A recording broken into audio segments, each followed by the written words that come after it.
Welcome to Snoozer's Storytime Adventures. How are we doing today, Snoozer? I am curious because I have no idea what we are reading about today. You don't? Well, I can fill you in because I have a very special story that I wanted to read today, and it is about this beautiful cathedral. It is called The Story of Notre Dame de Paris, and the title of the book is called The Girl in the Cathedral. And it is a real beautiful building that you can see in Paris, France, but the girl in the story, this is just a fiction story about a real thing that really does exist.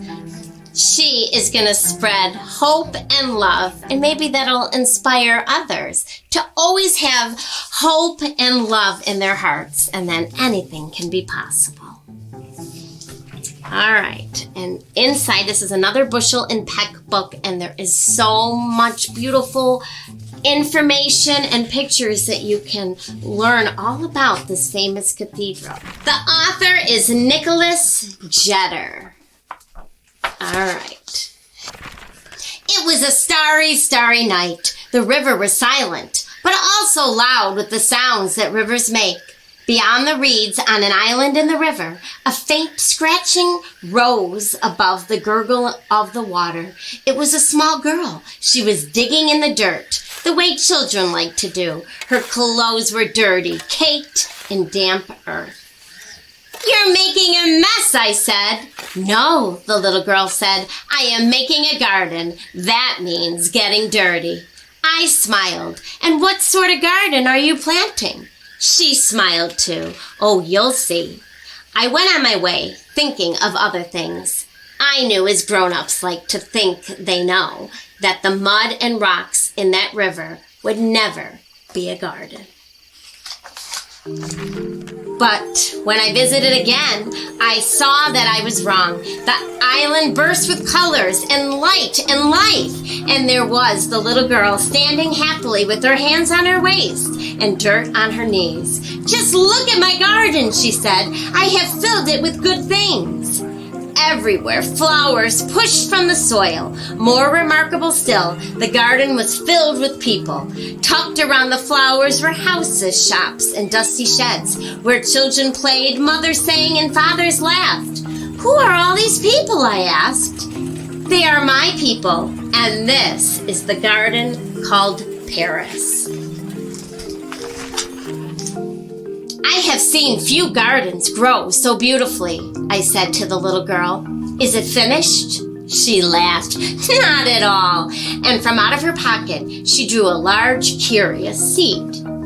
"This is not like my other seeds," the little girl said, seeing the puzzled look on my face. "With this seed, one could plant anything she wanted. One could plant a mountain, a forest, a giant. One could even plant an ocean." "And what do you want to plant?" I asked. Her voice dropped to a whisper. "This seed is for my people, and since I am a gardener, I will plant for them a flower." She buried the seed deep, deep within the earth, in the part of the island where dreams and stories met. "Now we wait," she said. "For how long?" I asked. The little girl said nothing, but slowly under the light of the moon, the touch of the rain, and the watchful eyes of the stars, something began to stir. How does it grow so fast? Well, it must be some sort of magical seed, because this isn't a true story, but it is based on a true cathedral that really does exist. And kept on growing until, where the seed had been just moments before, stood a flower unlike any I had ever seen.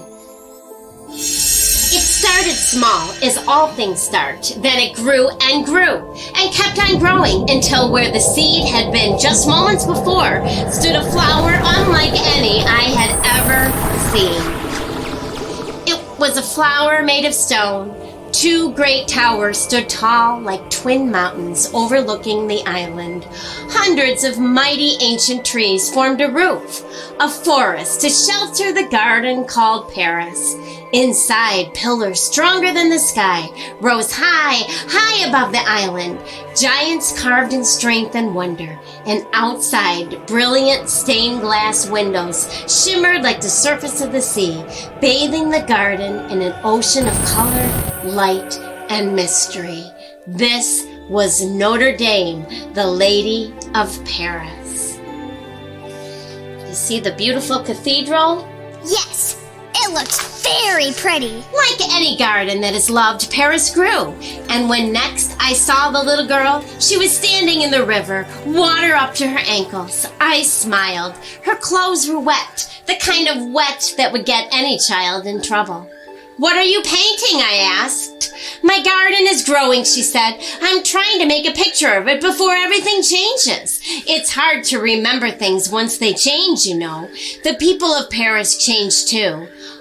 All at once they are rich and poor, hungry and fed, happy and sad. Sometimes they fight, sometimes they sing. And at the center of it all is my flower, Notre Dame. That is something to try to paint." Suddenly, there was a loud shout, a splash, and both the little girl and her painting bobbed in the water. A boy ran past, laughing and holding a baguette high above his head. An angry baker shouted, "Thief!" I helped the little girl to her feet. She sighed. "There are also people who do things I don't like. I am learning that not all people remember to do good things." "So," I said, setting her painting back on the easel, "you are growing both good things and bad things in your garden? Why not just grow good things?" She laughed. "That is not how gardening works."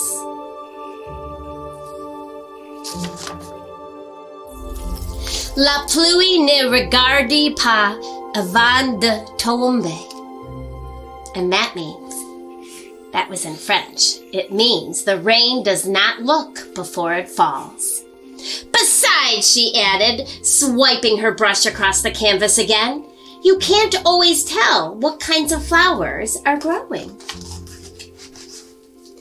As the little girl had said, Paris continued to change. The garden sprouted great towers of iron and industry and ideas. "Do you see my new flowers?" she asked. Literature blossomed, science bloomed, music and art waved in the wind. "And look," she cried, "do you see that blue flower over there? That one is liberty. And the white one, that is equality. The little red ones are fraternity." "Why did you plant those flowers?" I asked. "Because they make the other flowers grow better," she laughed, almost a song. "And they are only a beginning. That is what happens when good things are planted." But something happened that I did not expect. Darkness grew at the edge of the garden. "Something terrible has come to Paris," the little girl said. The streets filled with soldiers and fighting and fear, and her flowers seemed to wilt. The little girl stopped smiling. "It will be hard to grow my garden now," she said. "What is this thing?" I asked fearfully, pointing at the darkness. The little girl knelt down over her small flowers, as if to shield them. An explosion shattered the sky. "This is called war," she said. I looked at Notre Dame. "Your greatest flower is still standing," I said. "Yes," the little girl said, wiping away a tear. "She is trying to help my people. There is so much that needs protecting." Her voice was impossibly soft, but somehow louder than the sounds of war. The little girl did not stop planting flowers. She grew hope. She watered courage. She planted freedom until finally there was peace. Notre Dame's bells rang across the garden, a song of joy for her people. "They will be happy again," said the little girl, dancing with the music. "What will you do now?" I asked, knowing already what she would say. "There is still so much work to do," the little girl said. "One must never stop planting good things." She dug and she raked, she pruned and she watered. Even stronger, her flowers reached for the sun, celebrating life, color, and love. As always, Notre Dame watched. The people of Paris hoped she would watch forever, and so did I. Mrs. Hamilton, can you go back? Yes, Snoozer, I can. What is that guy called? This guy? Yeah, who is that guy? A gargoyle. It is like a stone creature or statue that goes on buildings. You like that? Yes, I do. I think there are a lot of them. Oh no! But one day the little girl came running to find me. She was crying. Ma fleur brûlée, which means my flower burns. And then, asking no one in particular, why do flowers burn? We ran to the island. Flames rose high above and through the roof of Notre Dame. The mountain tower seemed about to fall. The forest that was the roof burned, its memories rising with the ashes, lost to the stars. The giant pillars that had seemed too strong for the sky trembled. And the windows, all the windows that bathed Paris in an ocean of color, now reflected only fire in the eyes of all who watched. My flower is alone, the little girl said, crying. What can we do to save her? I don't know, I whispered. I've never been a gardener before. Je suis triste, which means I am sad. And there really was a fire.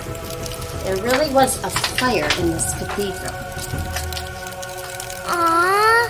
But then we heard a sound, a most unexpected sound. It rose from the size of the smallest thought until it filled the garden called Paris, stronger even than the sound of the roaring fire. The people had begun to sing. The little girl raised her head. Do you know what that sound is? She asked me. It's singing, I said, but we've heard the people sing many times. Not like this, she said, shaking her head. This is the song of remembering. My people will save Notre Dame. How? I asked. What is a song against a fire? The little girl looked at me. Light. A light that wasn't light from a fire blazed in her eyes. I planted Notre Dame inside the hearts of my people, where fire cannot reach. Tears had streaked small paths down the soot of her face. It's time you see my garden the way I see it. And there are all the people singing. So Notre Dame is alive in their hearts, so they are just going to rebuild. I squeezed the little girl's hands, with saints and soldiers, with kings and revolutionaries, with mothers and children, with thinkers and dreamers, and students and builders. We sang of light, we sang of love, we sang of hope, we sang and we sang and we sang. The music swelled, the wind rushed around us, carrying a song of memory, and soon the fire died, but Notre Dame did not. As the last smoke rose to the sky, the little girl and I walked along the rubble of soot of her burned, beloved flower. She will grow again, I said, but she will never be the same. The little girl wiped her hands. That is what it is to be a gardener, she said. Things will never stay the same. There will always be weeds and wars and even fires. But you do not stop planting hope and love just because you can't keep bad things away. That's what gardeners are for. I smiled, but knew that the time had come for me to leave. I will always think of you and your flowers, I said. Happy tears welled in the little girl's eyes. Here, you must take some of my seeds, she said. I hope when you return to Notre Dame, you will tell me of the flowers you have planted. But I do not know where to plant flowers, I said. The little girl laughed. Plant flowers wherever you are. Even rocks can be a garden if you treat them like they are beautiful. I turned and began to walk away slowly, the way a person does when they don't really want to leave. As the garden called Paris grew more distant, a cold wind stung my face. I thought of the little girl. I thought of Notre Dame. The world I saw was filled with gardens, and all of them needed good things. I reached for the seeds in my pocket. This is a good spot for some flowers, I said. And that is another beautiful story by Bushel and Peck. There's so much other things that you can read through and discover. Wow, it was really long and really beautiful. It was beautiful and has a nice message to always spread love and hope. Are we going to sing a song? Sure are, Snoozer. I thought I would sing a French song since that book took place in France. And it is a famous song, a song you may know. It's 100 years old, called Alouette. Great! It's a song about a little bird called Alouette. Alouette, gentille Alouette, Alouette, je te plumerai la tête, je te plumerai la tête, et la tête, Alouette, Alouette, Alouette, gentille Alouette, Alouette, je te plumerai le bec, je te plumerai le bec, et le bec, et le bec, et la tête, Alouette, Alouette, Alouette, gentille Alouette, Alouette, je te plumerai. Is that in French? Yes, it is a French song. It's 100 years old. It originated in Quebec, and it's a song that many people use to learn how to speak French. Well, I thought since we were learning all about spreading love and hope, as the girl did when she planted her garden, that we could make a little flower craft. Yay! So this is a flower we're going to be making today. So you're going to need the sheet that looks like this and another white sheet that you can put the pieces onto so your flower doesn't wilt. So let's start cutting and then we'll put it together.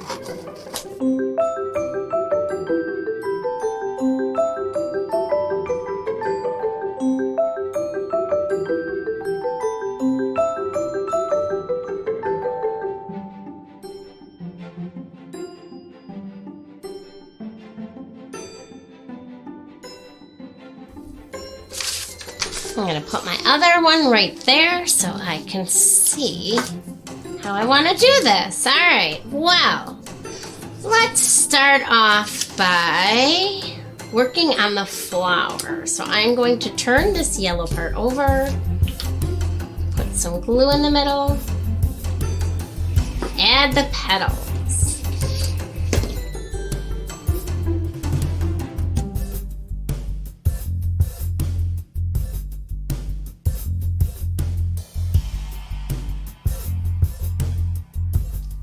Can't forget the love, right, Snoozer? Yep, just like the story we read. That's right. The garden was planted with love and hope. And that's a good reminder for all of us, Snoozer. No matter what happens in life, plant seeds of love and hope, and things can rise from the ashes and maybe even turn out better than they were, or in a direction that we didn't expect, that fills us with many blessings. All right, so I'll see you and all of our friends next time. Bye. Hi, boys and girls. Would you like to do the Mrs. Hamilton craft just like me? Guess what? You can! Head to your local library for all the materials that we use in the